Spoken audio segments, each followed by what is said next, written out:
संदेश साफ है, लड़ाई कठिन है। ये लड़ाई आग का दरिया पार करके हमें निकलना है। इस आग का दरिया की शुरुआत एक बार पहले श्री राहुल गांधी जी ने देश भर में भारत जोड़ो 4000 किलोमीटर 12 राज्यों से गुजरने वाली दक्षिण से उत्तर तक की यात्रा में किया है।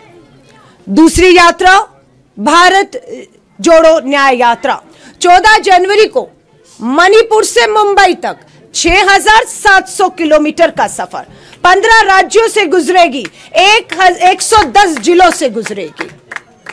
हमारा लक्ष्य अब यही है कि भारत जोड़ो यात्रा के तर्ज पर भारत जोड़ो न्याय यात्रा को भी अब हम कामयाब बनाना है। इससे उम्मीदें जुड़ी हुई हैं। दूसरा, 2024 का चुनाव हम सबके सामने खड़ा हुआ है। ये 2024 का चुनाव हमें उन सभी बहनों के लिए जीतना है जो लगातार पिछले 10 सालों से अन्याय का सामना कर रही हैं। हमें उस बेटी के लिए लड़ना है।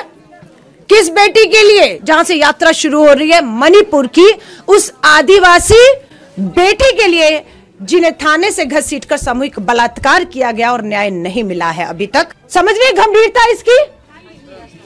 यात्रा वहां से मणिपुर से शुरू हो रही है जहां पर आदिवासी दलित बेटियों को थाने में पुलिस स्टेशन के सुरक्षा से घसीटकर सामूहिक बलात्कार किया गया और न्याय मांग रही है। इसलिए यात्रा कब तक? न्याय का हक मिल जाने तक।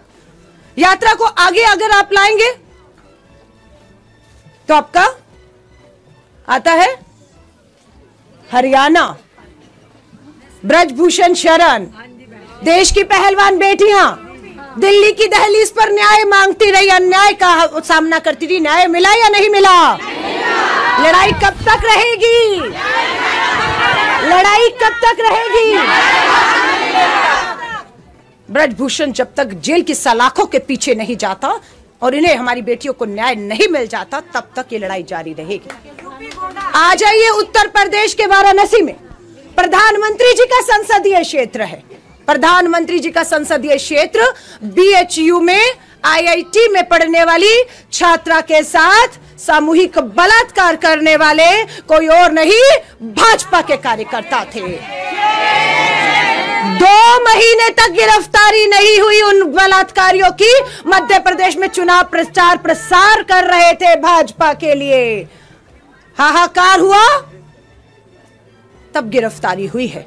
लेकिन न्याय मिला BHU की बेटी को? नहीं मिला। न्याय का हक मिलना है उन्हें। ये लड़ाई आपको लड़नी है। चलिए आ जाइए मणिपुर से पूर्व से पश्चिम गुजरात में 22 साल पहले 21 साल की भारत की बेटी बिल्किस बानो गर्भवती थी। 1 2 नहीं 11 लोगों ने सामूहिक बलात्कार किया उस भारत की बेटी के साथ। और उसके बाद लगा न्याय मिल गया है, लगा बिल्किस बानो को न्याय मिल गया है। लेकिन 15 अगस्त का दिन याद रखिए 2022 था। क्या हुआ? लाल किले की प्राचीर पर प्रधानमंत्री जिस लाल किले की प्राचीर से बेटी बचाओ का नारा दे रहे थे, वहां से 15 अगस्त 2022 को आजादी का अमृत महोत्सव के ऐलान कर रहे थे। और उसी 15 अगस्त 2022 को बिल्किस बानो के 11 बलात्कारी और हत्यारों को रिहा करके उन्हें हार पहना के लड्डू खिलाए। तमाम महिलाओं को देश की उच्च अदालत, सुप्रीम कोर्ट और हमारे न्यायाधीशों को धन्यवाद करना चाहिए।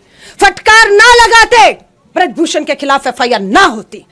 फटकार ना लगाते तो मणिपुर की आदिवासी बेटियों के खिलाफ जो सरकार को कहा कि कार्रवाई करिए, नहीं तो मैं करूंगा, कार्रवाई करनी पड़ी। बिल्किस बानो के 11 बलात्कारियों को भाजपा रिहा करती है। विश्व हिंदू परिषद के दफ्तर में बुलाकर विधायक और नेताओं के मंच सुशोभित करते हैं और चुनावों में गुजरात में वोट मांगते हैं। आज सुप्रीम कोर्ट ने आदेश किया कि 2 हफ्ते के बीच में वापस जेल में न डालो और ये हम तय करेंगे कि 2 हफ्ते के बीच में वो जेल जाएं। और ये सिर्फ इतने ही मामले नहीं हैं। देश की अदालतों में भाई, पिता अपनी बेटियों, अपनी बहनों को लेकर चक्कर पे चक्कर काट रहे हैं। न्याय नहीं मिल रहा। कौन दिलाएगा न्याय? कौन दिलाएगा न्याय? कौन दिलाएगा न्याय? बता दीजिए। अगले 100 दिन भारत जोड़ो न्याय यात्रा, न्याय का हक मिलने तक अगले 100 दिन देश की तस्वीर, भविष्य बदलेगा। और हम अगले 100 दिन घर में नहीं बैठेंगे, सर पे कफन बांध के निकलने वाली हैं।